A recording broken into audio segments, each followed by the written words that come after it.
사도신경으로 신앙 고백을 들으심으로 하나님이 주신 2020년 12월 6일 새벽 기도회를 시작하겠습니다. 나는 전능하신 아버지 하나님 천지의 창조주를 믿습니다. 나는 그의 유일하신 아들 우리 주 예수 그리스도를 믿습니다. 그는 성령으로 잉태되어 동정녀 마리아에게서 나시고 본디오 빌라도에게 고난을 받아 십자가에 못 박혀 죽으시고 장사된 지 사흘 만에 죽은 자 가운데서 다시 살아나셨으며 하늘에 오르시어 전능하신 아버지 하나님 우편에 앉아 계시다가 거기로부터 살아있는 자와 죽은 자를 심판하러 오십니다. 나는 성령을 믿으며 거룩한 공교회와 성도의 교제와 죄를 용서받는 것과 몸의 부활과 영생을 믿습니다. 아멘. 살아계신 주님 감사합니다. 오늘 거룩한 주일 주님께 감사함으로 또한 사모하는 마음으로 주님 성전으로 걸음을 인도하여 주신 주님 사랑합니다. 예수님의 이름으로 기도드립니다. 아멘. 찬송가 539장 부르신 후 이선희 권사님께서 기도 인도해 주시겠습니다. 찬송가 539장입니다.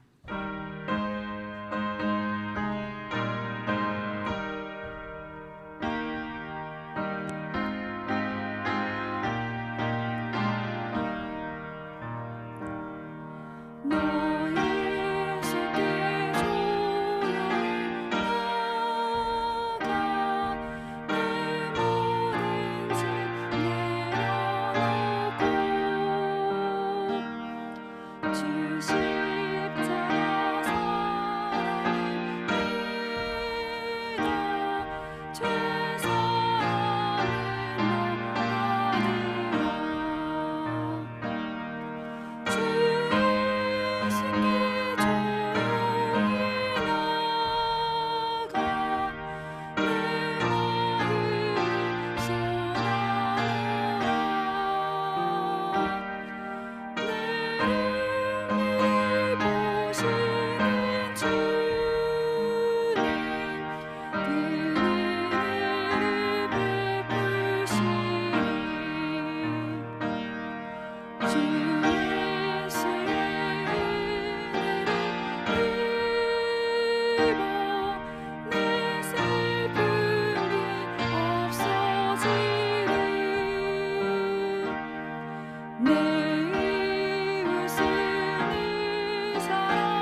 아무것도 염려하지 말고 다만 모든 일에 기도와 간구로 너희 구할 것을 감사함으로 하나님께 아뢰라.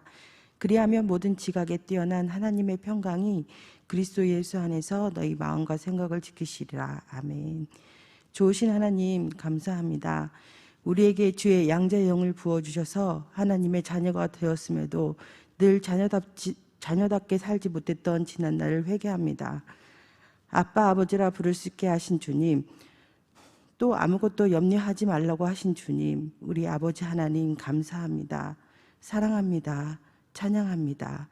2020년을 맞이하며 기쁘고 즐겁고 희망으로 가득했었던 것이 벌써 1년이 되어 이제 2021년을 기대하며 기도로 준비합니다. 너무나 힘들었던 올 한 해를 건강 주시고 힘 주셔서 이렇게 잘 살아가고 있음을 또한 감사합니다. 전 세계가 눈에 보이지도 않는 코로나 바이러스로 말미암아 많은 사람이 죽어가고 또한 서로의 얼굴을 잘 마주하지도 못하고 살고 있습니다.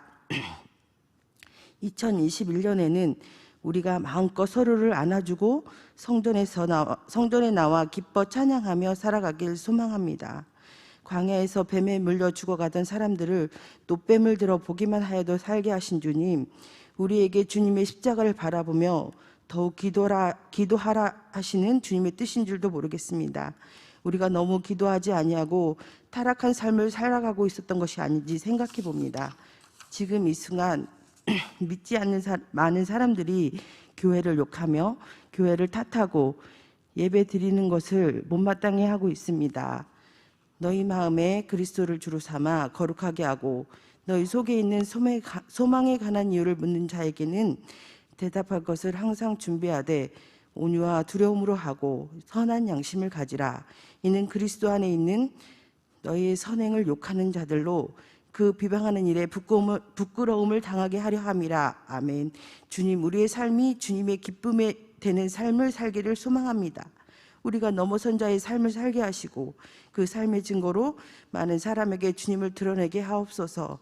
우리가 애절한 기도, 간절한 기도, 절실한 기도를 항상 주께 올려드리며 이같이 너희 빛이 사람 앞에 비치게 하여 그들로 너희 착한 행실을 보고 하늘에 계신 너희 아버지께 영광을 돌리게 하라 하신 주님의 명령을 지켜 행하게 하옵소서. 12월의 첫 주일 새벽을 깨우게 하시고 말씀으로 하루를 또 시작하게 하시니 감사합니다. 귀한 말씀으로 저희를 인도해 주시는 장소나 전도사님을 축복해 주시고 우리를 위해 밤낮으로 기도하시는 담임 목사님의 건강을 지켜주시길 소망합니다. 어제도 계셨고 오늘도 계시고 내일도 함께해 주실 우리 주 예수 그리스도 이름으로 감사하며 기도합니다. 아멘.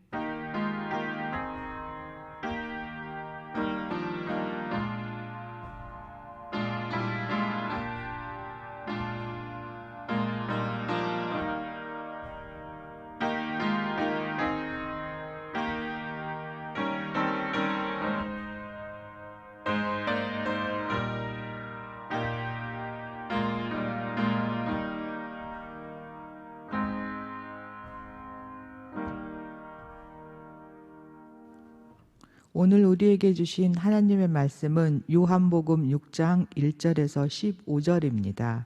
찾으신 후 저와 여러분이 한 절씩 교독하신 후 마지막 절은 다 함께 합독하시겠습니다. 요한복음 6장 1절에서 15절입니다. 제가 가진 성경으로는 신약 152쪽이 되겠습니다.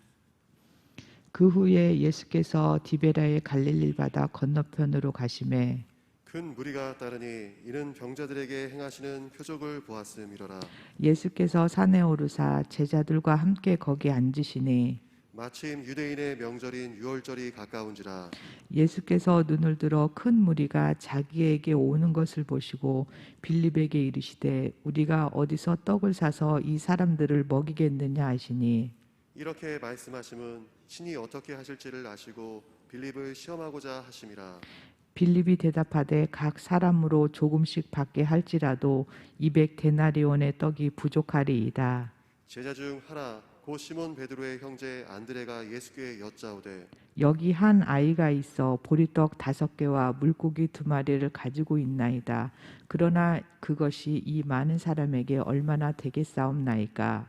예수께서 이르시되 이 사람들로 앉게 하라 하시니 그곳에 잔디가 많은지라 사람들이 앉으니 수가 5천 명쯤 되더라. 예수께서 떡을 가져 축사하신 후에 앉아 있는 자들에게 나눠 주시고 물고기도 그렇게 그들의 원대로 주시니라. 그들이 배부른 후에 예수께서 제자들에게 이르시되 남은 조각을 거두고 버리는 것이 없게 하라 하시므로 이에 거두는 보리떡 5개로 먹고 남은 조각이 12바구니에 찼더라.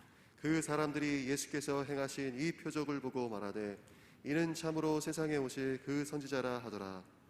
그러므로 예수께서 그들이 와서 자기를 억지로 붙들어 임금으로 삼으려는 줄 아시고 다시 혼자 산으로 떠나가시니라. 아멘. 내 하나님 여호와께서 돌보아 주시는 땅이라. 연초부터 연말까지 내 하나님의 눈이 항상 그 위에 있느니라. 아멘.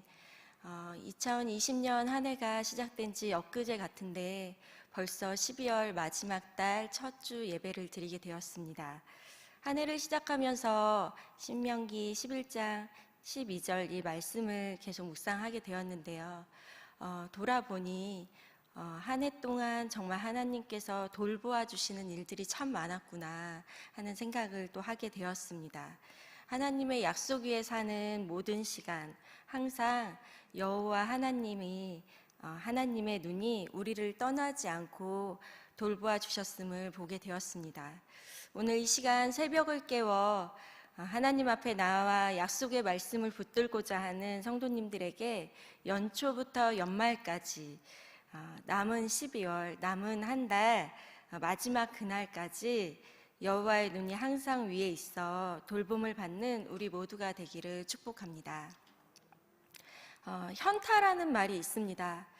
이 현타라는 말은 줄임말인데요. 어떤 말의 줄임이냐면 현실 자각 타임이라는 말의 줄임말입니다. 들어보셨나요? 이 말은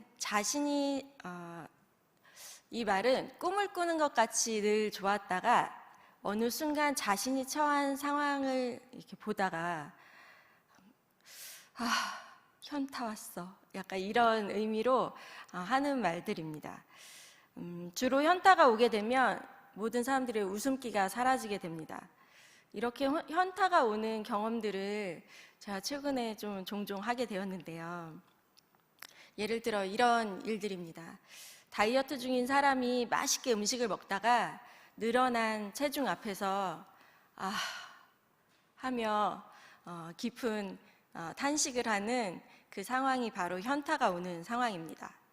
또 이팔 청춘 같았는데 체력적으로 안 되는 상황들을 보며 조금만 젊었으면 하는 그 순간 바로 현타가 오게 됩니다. 또 얼마 전에 시험이 끝난 친구들에게도 이런 시간들이 올 것 같은데요. 시험이 끝나서 마냥 좋을 것 같았는데 받아본 결과를 보고는 하며 현타가 오게 되기도 하는 것 같습니다. 이렇게 현실 자각 타임이라는 말이 있는데요. 이 말을 좀 반대로 좀 생각을 해보게 되었습니다. 믿음 자각 타임.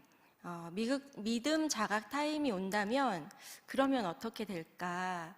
우리에게 믿음으로 자각되는 타임이 온다면 그러면 우리는 어떤 표정으로 또 어떤 마음으로 또 소리를 낼 수 있을까 하는 생각을 하게 되었습니다. 이게 무슨 말이냐면 방금 말했던 현실 자각 타임과는 정말 다른 결과, 다른 말들을 하게 되는데요.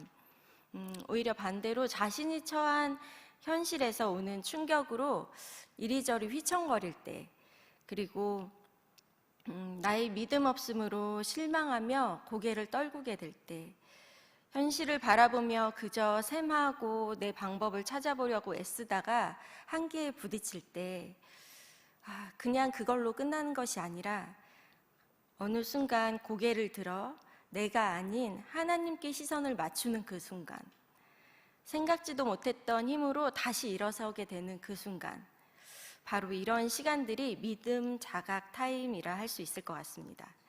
이런 시간들을 경험하셨는지요? 네, 저도 다시금 현실 자각 타임이었다가 하나님의 말씀 앞에 설 때는, 하나님의 말씀 앞에 또 엎어질 때는 믿음 자각 타임으로 돌아오게 되는 것 같습니다.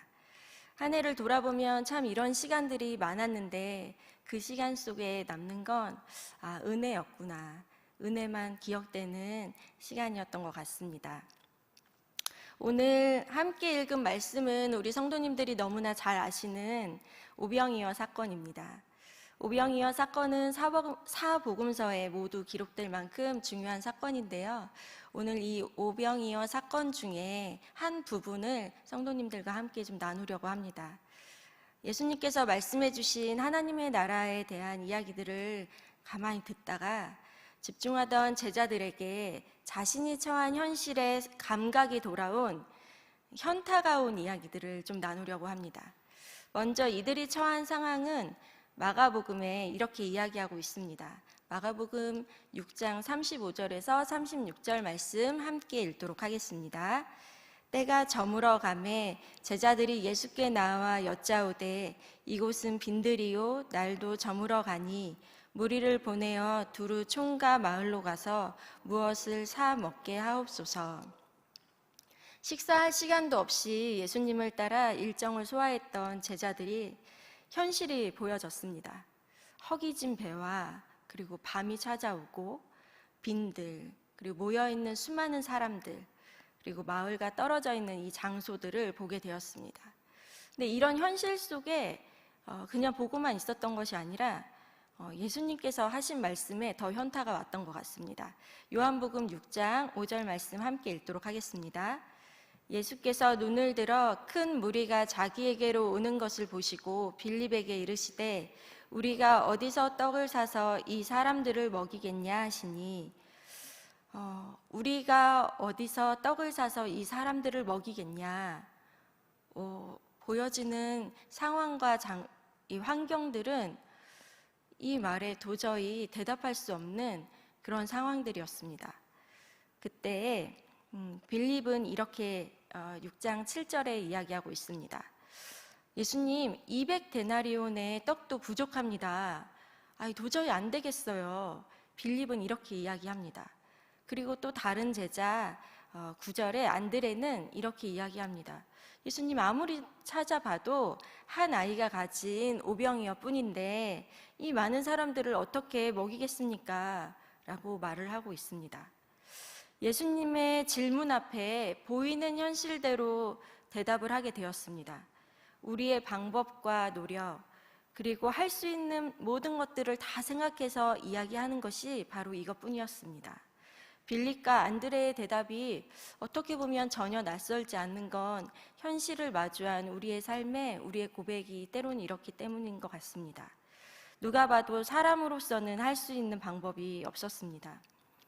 장소를 보면 아무것도 없는 비어있는 들판이었고, 시간적으로 보면 하루가 다 끝나서 마치 하루가 좀 남아있으면 어디 가서 돈이라도 좀 벌어서 이 일들을 해결할 수 있을 것 같은데 그것조차도 허락되지 않는 시간이었습니다. 또 사람들 중에는 혹시나 소망이 있을까, 사람들을 찾아보고 또 사람들 중에 어떤 방법이 있을까 찾아보지만 아무리 찾아봐도 한 아이가 가진 오병이어 뿐이었습니다. 이것은 마치 그들 중에 그래도 뭔가 있다라는 것보다 남자만 5,000명인 이 상황에서 이것은 마치 그냥 없는 것과 같다라는 반증과도 같습니다. 스스로 할 수 있는 능력이 없었습니다. 장소도 시간도 관계도 어떤 것에서도 방법을 찾을 수가 없었습니다. 이런 불가능한 상황들이 계속 연출되고 있습니다. 또 이 당시를 살아갔던 이 당시의 유대 땅의 상황도 어쩌면 이와 같았습니다. 성전은 강도의 소굴과 같이 더럽혀졌고, 또 성직자인 대제사장과 서기관은 사꾼이 되어버렸고, 또 육적인 유대인과 로마의 권력 아래에 있는 식민지 상황이었습니다. 희망이라고는 소망이라고는 전혀 보이지 않는 상황이 이 당시 또 배경이었습니다. 그러면 지금 우리의 상황은 또 어떠할까요?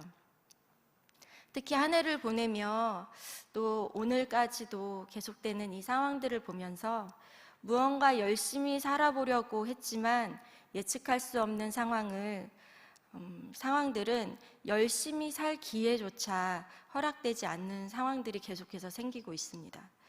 모두가 그런 시간이라 스스로 위로도 해보고 또 그곳에서 희망을 찾아보려고 하지만 정작 손에 잡히는 것이 없는 허망하고 허탈한 일상들이 계속되고 있습니다. 끝날 듯 끝나지 않는 불안함과 무너져 가고 있는 이 사회의 모든 상황들을 보며 우리의 힘으로 할 수 없는 불가능한 상황들을 계속해서 마주하고 있습니다. 우리가 어디서 떡을 사서 이 사람들을 먹이겠는가? 이 사람들을 먹이겠느냐 하시는 이 예수님의 말씀. 우리가 어디 가서 어떻게 떡을 살 수 있겠느냐? 제자들은 사람이 할 수 없는 불가능한 상황에 맞닥뜨려졌습니다. 또한 설상가상으로 예수님은 이 제자들에게 불가능한 사명을 주셨습니다. 마가복음 6장 37절 말씀을 또 함께 읽도록 하겠습니다. 대답하여 이르시되 너희가 먹을 것을 주라 하시니 여짜오되 우리가 가서 200데나리온의 떡을 사다 먹으리이까 너희가 주어라. 너희가 먹을 것을 주어라. 이 불가능한 상황을 그냥 지나치지 않고 이 불가능한 상황에서 그냥 멈추지 않고 마치 이 상황 가운데 뛰어들라고 하시는 것처럼 너희가 먹을 것을 주어라 라고 말씀을 하십니다. 아니 다른 사람한테 줄 게 없는데 다른 사람은 고사하고 지금 내 코가 석잔데 이게 무슨 말인가. 아무리 뒤져도 아무리 주머니를 뒤져도 나오는 것이 하나도 없는 이 상황 앞에 점점 분명해지는 것은 우리의 빈약한 믿음뿐이었습니다. 이렇게 제자들에게 말씀하신 예수님은 떡과 물고기를 가져다가 축사하신 후에 앉아있는 자들에게 나눠주셨습니다. 아마도 여기저기서 탄성과 환호가 터져 나왔을 것입니다. 눈앞에 보이신 기적에 모두가 압도되는 상황이 되었을 것입니다. 사람들의 환호와 기쁨, 그리고 남은 조각을 모아보니 12바구니에 찼다는 말씀으로 마태복음, 마가복음, 누가복음의 결말이 맺혀지고 있습니다. 한마디로 우리에겐 불가능한 상황이었고 사명이었으나 예수님은 하셨다라는 말로 끝나게 됩니다. 그래서 이 말씀이 어떻게 보면 그렇기 때문에 너희는 안 돼라고 말하는 현타로 끝나는 것 같기도 합니다. 그런데 요한복음에는 다른 복음서와 다르게 표현된 한 부분이 있습니다. 그것을 통해 예수님은 이 이야기들을 통해 꼭 들려주고 싶으셨던 이야기가 있으셨습니다. 요한복음 6장 5절에서 6절 말씀 함께 읽도록 하겠습니다. 예수께서 눈을 들어 큰 무리가 자기에게로 오는 것을 보시고 빌립에게 이르시되 우리가 어디서 떡을 사서 이 사람들을 먹이겠냐 하시니 이렇게 말씀하심은 친히 어떻게 하실지를 아시고 빌립을 시험하고자 하심이라. 아멘. 6절 말씀에 보면 친히 어떻게 하실지를 아시고 빌립을 시험하고자 하심이라.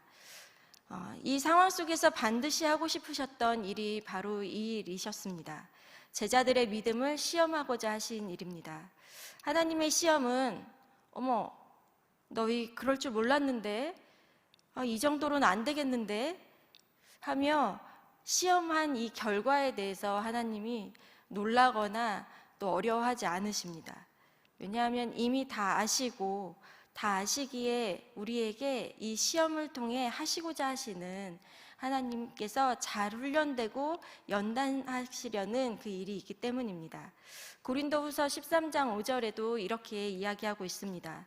너희는 믿음 안에 있는가? 너희 자신을 시험하고 너희 자신을 확증하라. 믿음 안에 있는가? 시험하고 확증하라. 예수님은 이 사건을 통해 제자들에게 믿음의 시험 연단을 하고자 하셨습니다. 그것은 온전히 하나님을 믿는 순전한 믿음을 갖기 위함입니다. 또한 문제 앞에 흔들리지 않는 견고한 믿음을 갖게 하기 위해서입니다. 오늘 제자들에게 불가능한 상황과 또 불가능한 사명은 스스로를 인정하게 합니다. 믿음의 근거가 정말 불완전한 내게서 나오는 것이 아니구나. 나로서는 정말 안 되는구나. 모든 상황을 분별하고 무능한 내게 하라고 하신 건 완전 무능한 자임을 철저히 깨닫고 오직 주님만 보게 되는 믿음의 결론을 갖게 하기 위함입니다. 현타의 상황에서 믿음 자각 타임으로 변하는 사건입니다. 이 결론이 날 때까지 주님은 그 상황으로 끌고 가십니다. 결국 우리가 잘 아는 아브라함도 요셉도 모세도 순전하고 견고한 믿음을 갖게 되기까지 하나님의 열심은 계속되고 있습니다. 계속되었습니다. 한 해가 저물어가고 다시 새로운 한 해를 준비하면서 여러 가지 준비를 하고 있는데요. 최근에 교사들과 내년 교사직 연임에 대한 여부를 묻고 나누면서 이런 이야기를 듣게 되었습니다. 하나님의 말씀에 은혜도 받았고 하나님의 말씀은 정말 맞는 말씀인 것 같습니다. 그런데 제 현실은 어렵겠어요. 이런 이야기를 들었습니다. 현실 자각 타임은 주로 이렇게 결론을 맺게 됩니다. 그러나 예수님께서 우리에게 주신 믿음 자각 타임은 좀 다른 결과를 가져다 줍니다. 우리가 어디서 떡을 사서 이 사람들에게 주겠느냐? 예수님의 질문에 우리는 불가능이라 대답하지만 예수님은 하늘로부터 공급됨을 보여주셨습니다. 너희가 주어라. 불가능한 사명이지만 예수님으로 말미암아 제자들의 손을 통해 그곳에 모인 모든 사람들에게 나누어 주게 되었습니다. 오병이어 사건은 그저 단순히 식사 한 끼 해결되는 그런 기적이 아니었습니다. 오직 예수 그리스도로 살게 하시는, 오직 예수 그리스도로 살아갈 수 있는 믿음의 삶을 말씀하십니다. 히브리서 12장 2절 말씀에 믿음의 주요 또 온전하게 하시는 이인 예수를 바라보자. 아멘.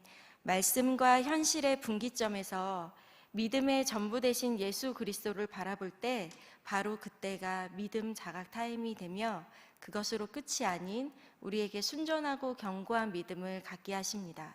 그리고 살아있는 믿음, 순종의 걸음을 걷게 하십니다.